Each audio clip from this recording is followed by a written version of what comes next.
فأما من طغى وآثر الحياة الدنيا فإن الجحيم هي المأوى. وأما من خاف مقام ربه ونهى النفس عن الهوى فإن الجنة هي المأوى. يسألونك عن الساعة أيان مرساها فيما أنت من ذكراها إلى ربك منتهاها. إنما أنت منذر من يخشاها كأنهم يرونها لم يلبثوا إلا عشية أو ضحاها.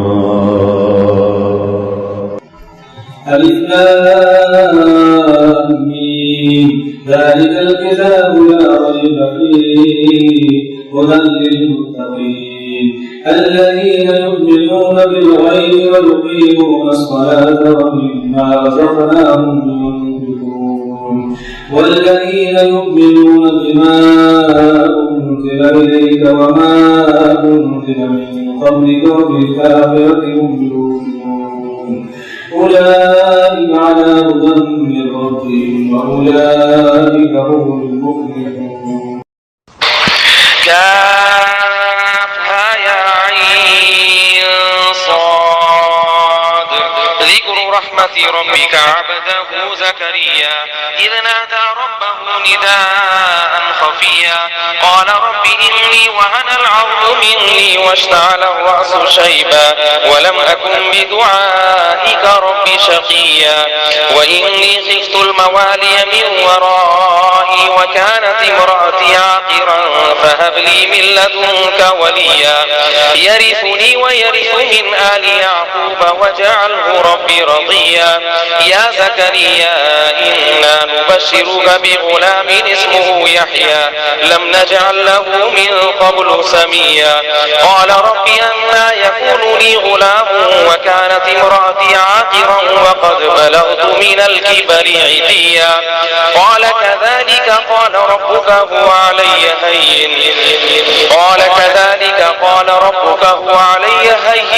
وقد خلقتك من قبل ولم تك شيئا قال رب اجعل لي آية قال آيتك ألا تكلم الناس 3 ليال سويا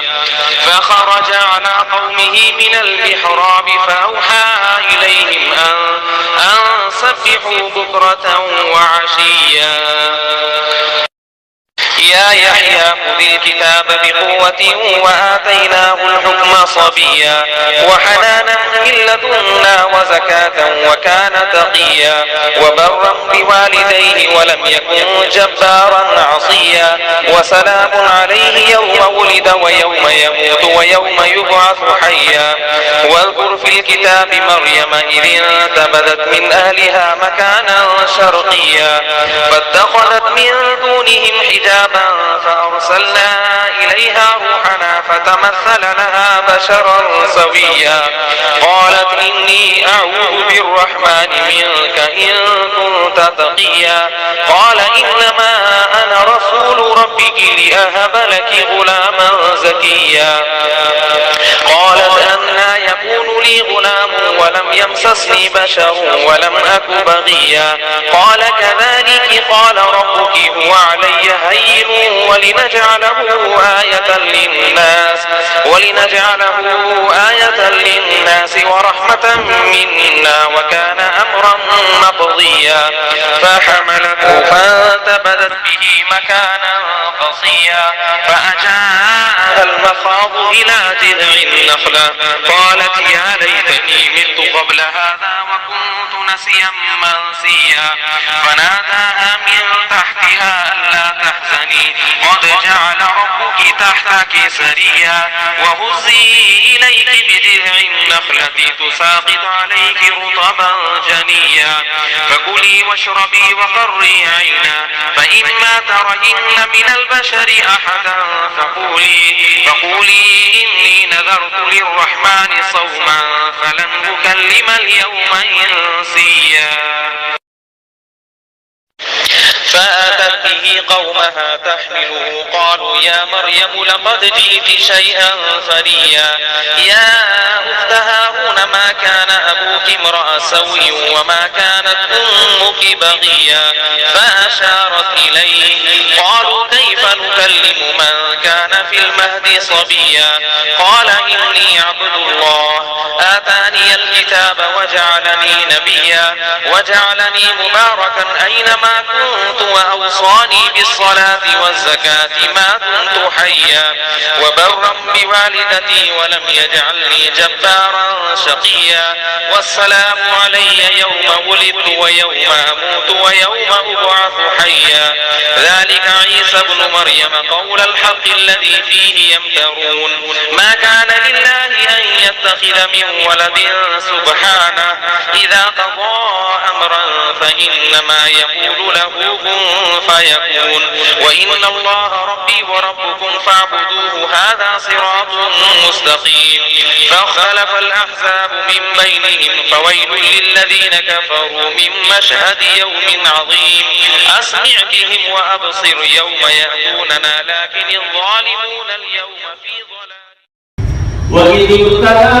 إبراهيم ربه بكلمات فأتمهن قال إني جاعلك للناس إماما قال ومن ذريتي قال لا ينال عهد الظالمين وإذ جعلنا البيت مثابة للناس وأمنا واتخذوا من مقام إبراهيم مصلى وعهدنا إلى إبراهيم وإسماعيل أن طهرا بيتي للطائفين